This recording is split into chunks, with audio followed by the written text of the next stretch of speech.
Anak-anak sekalian, ini aspek-aspek yang harus ada di dalam tajuk. Mohon maaf kalau tidak salah awalnya saya mengatakan bahwa tajuk rencana itu biasanya ada di awal surat kabar ya.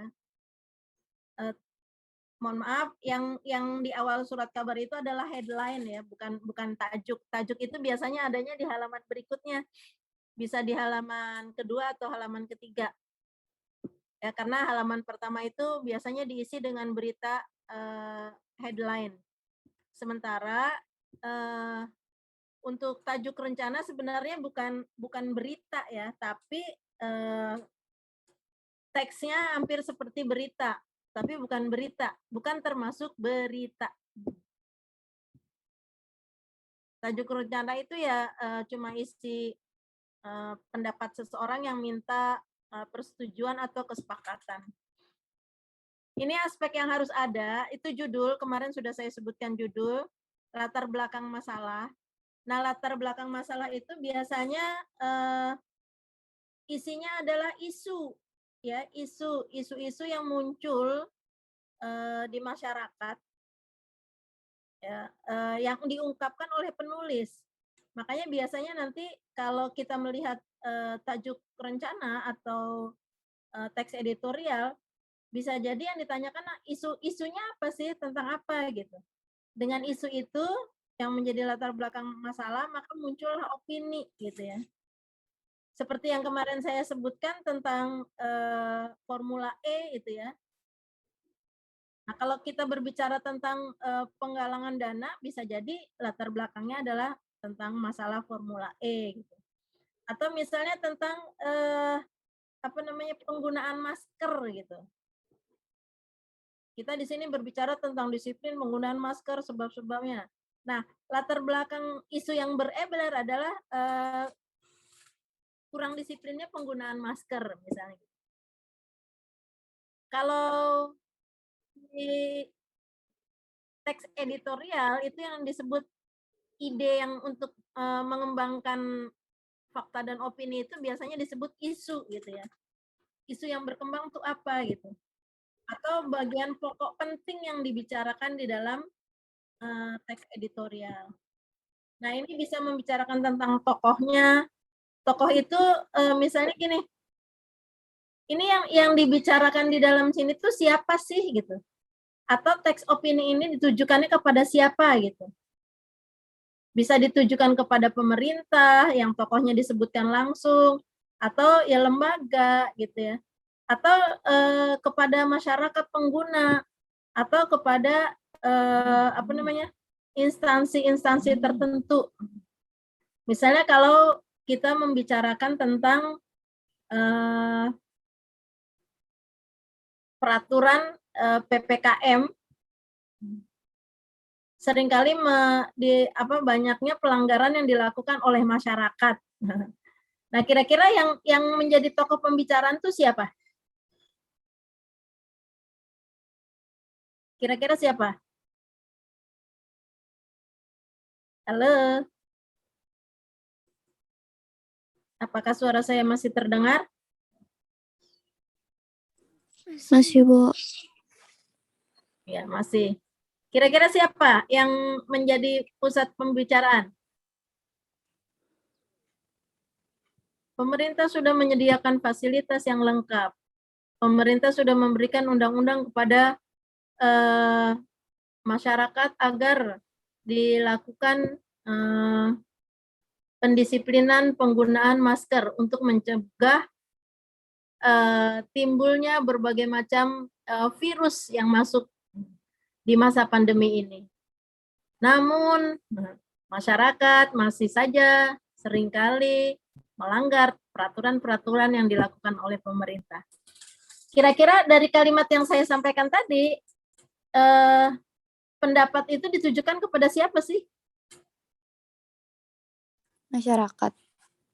Kepada masyarakat. Kenapa kepada masyarakat? Karena masyarakat yang suka ngelanggar. Ya, karena opininya mengangkat masyarakat yang tidak disiplin gitu ya. Nah, itu nanti kalau ditanya siapa yang menjadi ditujukan kepada siapa tajuk ini atau opini ini atau pendapat ini. Nah, kamu harus lihat kalimat opininya ditujukan kepada masyarakatkah, kepada pemerintahkah, atau kepada lembaga gitu. Kamu harus cerdik melihat opini yang disampaikan. Bisa juga ditujukan kepada pemerintah misalnya. Sampai saat ini pemerintah sangat lambat memberikan bantuan kepada masyarakat sehingga masyarakat merasakan beratnya hidup di masa pandemi. Kalimat itu bisa sudah kita bisa lihat bahwa itu ditujukan kepada pemerintah. Jadi ini dari tokoh ya, dan masalahnya bisa kita kaitkan menjadi apa sih opini kepada siapa sih opini itu ditujukan gitu. Jadi sekali waktu kamu bertemu dengan soal tajuk rencana di atas atau teks editorial di atas, itu ditujukan kepada siapa gitu. Nah, berarti kamu lihat opininya itu untuk siapa sih gitu.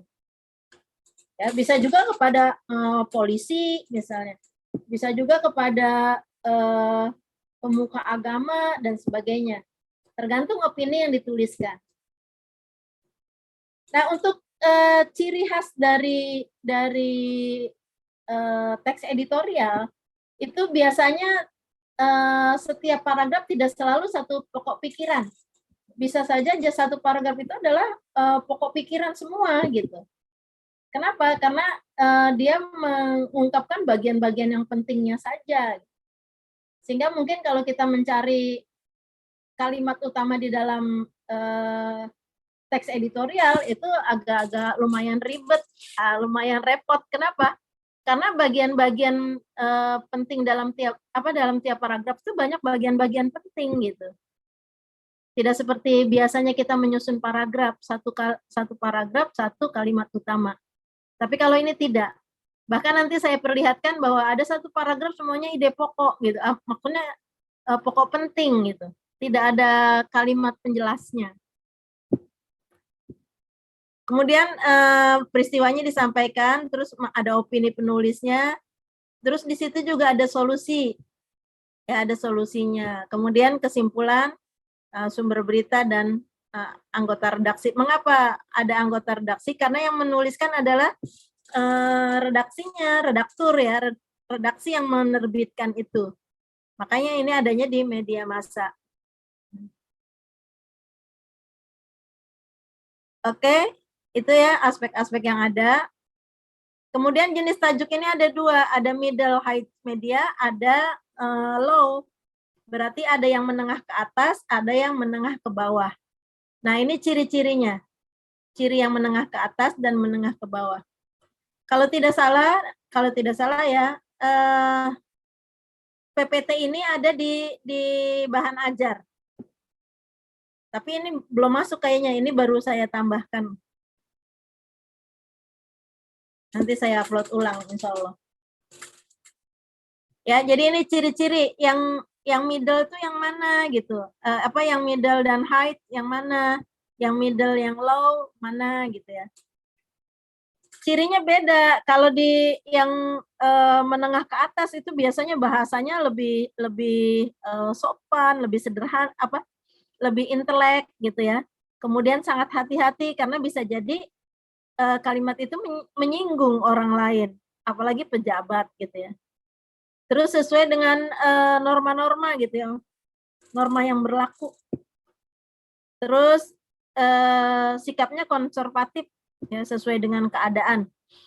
Kemudian kalau menengah ke atas itu biasanya berhubungan sekali dengan politik, ya, politik dan sosial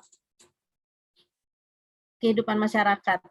Nah, kalau yang menengah ke bawah nih, biasanya lebih berani itu menyebutkan kalau kita mengatakan bahwa masyarakat itu salah, kadang-kadang langsung ditunjukkan salahnya. Kalau ke pemerintah kan tidak. Misalnya ke pemerintah, bahasanya lebih halus ya. Saat ini pemerintah kurang berhati-hati. Tapi kalau yang menengah ke bawah, masyarakat tidak disiplin, tidak mematuhi aturan. Nah, itu langsung dengan kata tidak gitu. Ya. Itu bedanya. Kemudian atraktif ya, daya tariknya biasanya judulnya saja sudah kelihatan gitu ya judulnya. Siap dijebloskan ke penjara misalnya gitu. Kemudian progresif ya, memberikan perubahan. Biasanya kalau pelanggaran disiplin nanti ada penjelasan tentang apa sih yang harus dilakukan oleh masyarakat gitu. Kemudian pendekatannya sosiologis ya. Sosiologis artinya kemasyarakatan. Kalau di sini cenderung politis. Kalau mengatakan koruptor ya udah gitu. Kalau di sini tidak, pendekatan masyarakat. Ini ciri dari kedua sifat dari teks editorial atau tajuk rencana. Ini kemarin yang saya minta, yang kemarin kamu sebutkan ya, ciri-ciri fakta, ciri-ciri opini. Ini dapat dibuktikan kebenarannya, ini belum dapat dibuktikan kebenarannya. Ya, untuk fakta, untuk opini. Kalau fakta dimanapun berlaku sama, ya. Kalau opini tidak. Bahkan dalam satu kelas saja pasti bisa kontra. Nah, ini salah satu contoh teks editorial.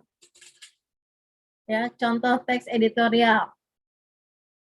Ini yang singkat, saya ambilkan yang singkat. Ini latar belakangnya, ya. Latar belakangnya ini tidak selalu berisi opini. Ya, karena opini itu bisa di awal, bisa di akhir.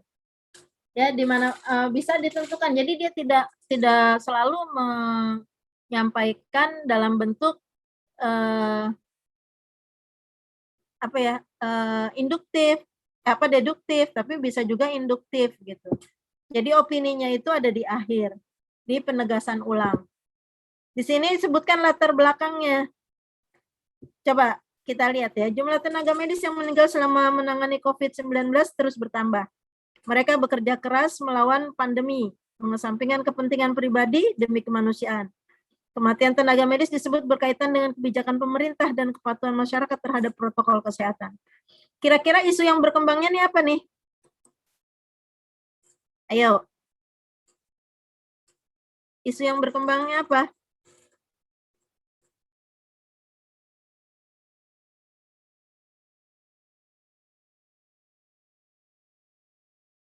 Banyaknya tenaga medis yang meninggal ya selama menangani COVID, atau kurangnya perhatian pemerintah. Nanti itu di opini biasanya. Latar belakangnya banyaknya tenaga medis yang meninggal pada saat COVID-19, pada saat penanganan COVID. Atau bisa jadi isunya berkembang banyaknya korban tenaga medis, ya. Atau banyaknya tenaga medis yang menjadi korban dari penanganan COVID-19. Itu isu yang berkembang di sini yang menjadi latar belakang. Nah, ini semua berisi fakta. Fakta ini tidak ada kalimat penjelasnya. Ya, ini fakta semua. Dan kalimatnya kalimat pokok-pokok semua, tidak saling menjelaskan. Ya, cuma berkaitan satu dengan yang lainnya. Nah, kemudian setelah dikembangkan sekian paragraf, baru kita temui di sini. Ternyata inilah opininya. Opininya adalah jumlah kematian tenaga medis yang terus meningkat, indikasi bahwa pemerintah dan masyarakat kurang berempati pada perjuangan mereka. Kira-kira ditujukan pada siapa opini ini? Opininya ditujukan pada siapa? Halo? Pemerintah dan masyarakat bukan. Ya, kepada pemerintah dan masyarakat. Nah, ini kelihatan kan? Nih, indikasi bahwa pemerintah dan masyarakat. Jadi masalah kematian tenaga medis yang terus meningkat, ini sampaikan kepada pemerintah kurang peduli, kurang berempati, masyarakat juga kurang berempati. Di mana kurang berempatinya masyarakat? Nah, Kan kita lihat lagi ke atasnya. Oh iya, masyarakatnya masa bodoh gitu ya.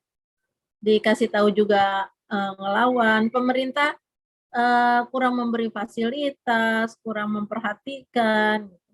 Nah, ini yang diharapkan nanti oleh penulis bahwa pemerintah harusnya tergerak, masyarakat juga agar mengurangi korban yang meninggal. Ini biasanya masih bisa kita tuliskan beberapa bagian sebagai solusinya, ya. Solusi dari fakta opini. Jadi kalau saya minta analisis, kamu harus perhatikan ini. Ya, mana yang fakta, mana opini. Dari ciri-ciri fakta opini ini, kita bisa lihat mana kalimat fakta dan kalimat opini. Kalimat opini yang ada di dalam tajuk rencana itu berbeda dengan kalimat opini yang hanya opini saja, ya, opini. Kalau ini kan pendapat kelompok gitu ya, bisa perorangan, bisa kelompok, tapi lebih spesifik. Kalau misalnya saya mengatakan kelas 12 IPA 2 itu bagus, itu memang opini, pendapat, tapi kan tidak ditujukan kepada siapa-siapa, tidak ditunjang dengan fakta dan data dulu gitu ya, masih opini. Tapi kalau di sini tidak ada tujuannya. Dan kita tahu ini opininya ditujukan kepada siapa. Ya. Jadi perhatikan. Ini kalimatnya tidak seperti kalimat opini yang saya sebutkan tadi gitu ya, agak berbeda. Makanya disebut di sini opini penulis. Kenapa penulis? Tidak selalu redaksi, bisa saja perorangan gitu ya, yang menyampaikan opininya, tapi nanti diterbitkannya oleh redaksi, pasti. Oke. Ini sudah rangkumannya, sudah habis. Ini kan udah kemarin ya, penggunaan kata kerja. Kamu nanti bisa lihat di sini penggunaan kata kerja, kemarin kan ada mental, material, relasional nih Kak. Kalau di PPT yang ini sudah saya lengkapi. Jadi kamu bisa lihat nanti contohnya berikut pengertiannya. Ini kaidahnya juga sudah ada yang kemarin. Oke, silakan ada yang mau bertanya. Ini mohon maaf saya sampaikan dulu agak cepat karena saya harus ke sekolah. Ada tugas di sekolah untuk mengupload rapot ya, rapot kalian. Mengupload nilai. Jadi nanti nilainya yang saya upload adalah nilai yang sementara ada pada saya, yang sudah saya masukkan. Tinggal sisa-sisanya yang kosong nanti belakangan. Saya cek lagi di e-learning.